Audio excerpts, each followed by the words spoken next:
Hi there, it's Michael and Robin. It's Wednesday and this is the time for our talk. Today we're going to speak specifically about communicating skillfully, because that is so central to not only the conversations that we've been having with you, but with our attempts to find harmony and peace in our relationships.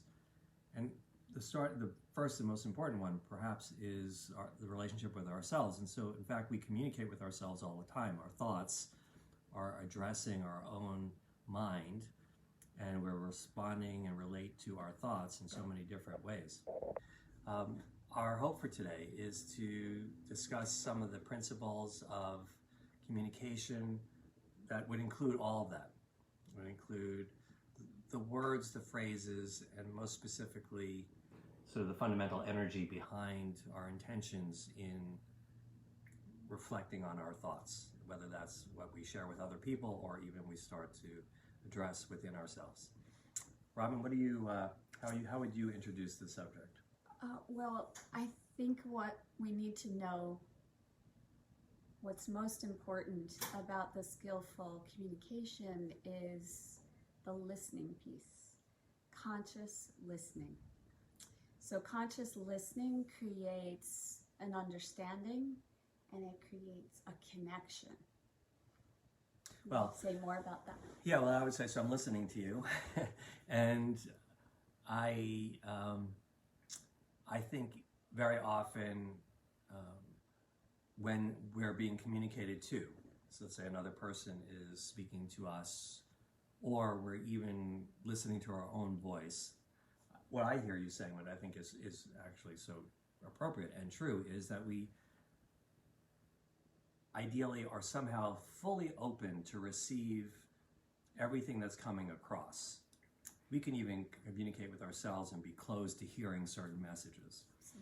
And so we know that certainly occurs with other people who are telling us things we are not ready to listen to, or we don't agree with, or we just start getting into our own thinking mind and not remain any longer open to receiving new information, new words.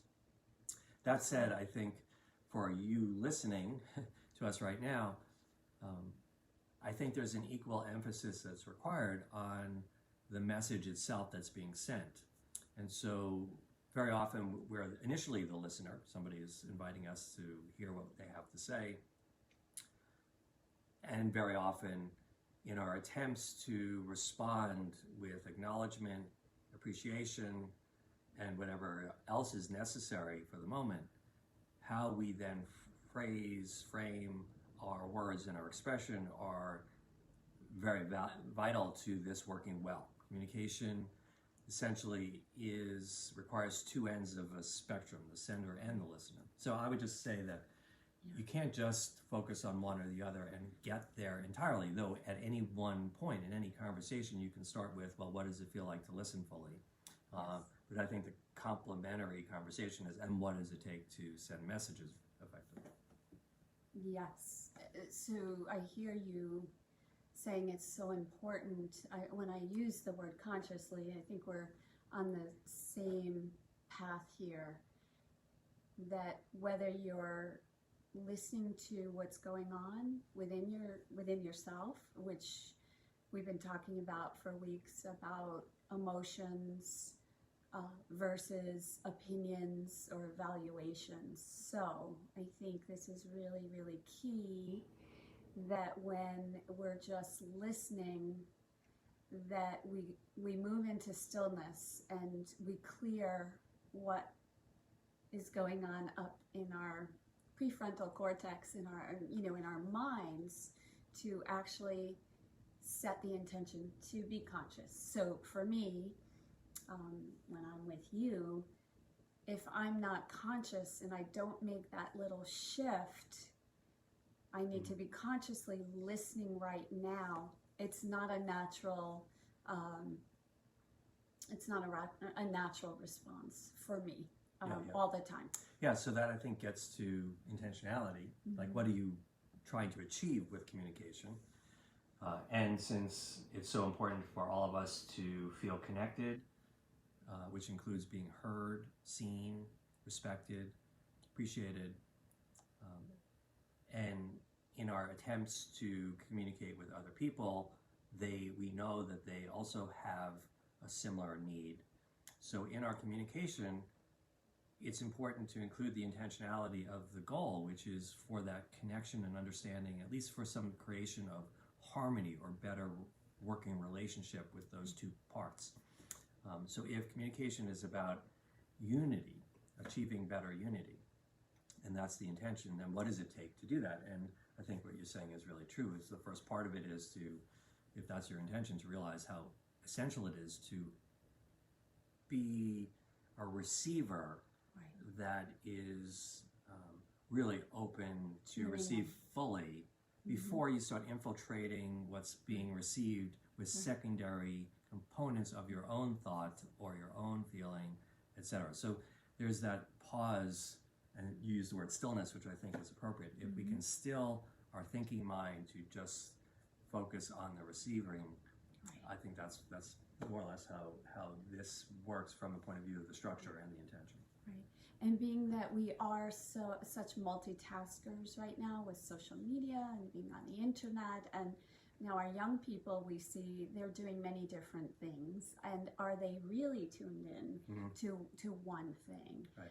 So we have that skill. Some mothers have it when they have 4 children, and we need to be multitasking. However, we do miss the subtle energy to really feel that we're going to be received. We need to be a open, conscious being, and be curious within yourself. Is this a good time for me right now to be communicating with my boss, with my partner?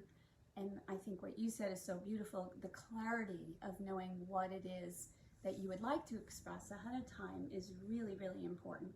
Yeah. So when we use the phrase of this talk today, which is communicating skillfully, before you can even understand what the skills are, you have to appreciate what it is that's being attempted in terms of achieving. And so you use the phrase, and I think it's an interesting one, multitasking, which seems to be something that is a good way to describe our current state of being collectively as a culture. And I know there's a lot of pride people have for being able to multitask. That I've seen and heard, and I think there's some real truth to that if you can take care of several things, like 3 different children at the same time, that's multitasking. That's really pretty impressive. But when it comes to communicating, when it really comes to receiving, we could have multiple receptors at the same time, but if connection with another person or other part of our mind is the intention and the requirement for the skillful communication, then we need to, as you said, be really ready and prepared to focus entirely on that in the moment. Yes. And that, I think, is a big piece, is to maybe not even offer yourself as a receiver for an important communication. If you are in the process of multitasking, let's say your day is busy and you've got a lot of things you need to attend to now, the one step that we often talk about and we've learned is sometimes you need to schedule the right time for having that type of conversation, even the right time to talk to yourself. Like if I'm really busy and I'm focused on 3 other things, can I really start to think about an important relationship in my life that needs some work? Is now the best time to do that? Or do I need stillness? Do I need to be in a quieter place? Do I need to be able to focus more intention so I can really pull up and draw from all of my feelings and heartfelt intention with respect to that? So practically speaking, because we always like to sort of lead you into a practice of some form or another, is the importance of the intention and the identification of, let's say, the goal. But then the first step really is to make sure you're in a good place and it's the right time to do that. So sometimes you need to schedule time for these important conversations and honor them by really focusing. Then you can then choose to be the receiver, or you can choose to organize your thoughts and expressing them in a way that's going to land effectively on the other. Really important stuff. Listening, mirroring, reflecting. That's also really, really essential, so you can reflect on what you are thinking yourself, and that's what we were just reviewing. Secondly, when you are going to be speaking or listening to another person, is to reflect and consciously tune in. I'm listening now. And that's just a practice that you can do. And take 3 minutes, little practice, 3 minutes a day of just sitting in silence, because we're so, bombarded with the media, the social media, the noise outside. So get quiet and stillness. And nature is like a beautiful place to practice, just sitting outside and tune in consciously to the sounds, whether it's the birds or the wind. And this will then become, an everyday practice. So, thinking ahead to next week, maybe we could sort of bookend this conversation, which was primarily about the listening, to effective communication from the point of view of the messaging, what you would send out. And in fact, I've written a moon letter, a letter that I send every month on the day of the new moon, which will be this weekend. And it's on the subject of messaging, and how we communicate with each other, and the words that we use, and how sometimes inadvertently the words we use have a certain aggressive quality to them that put other people on the defensive. And when that dynamic is set up, then we lose some of the efficacy of our communication.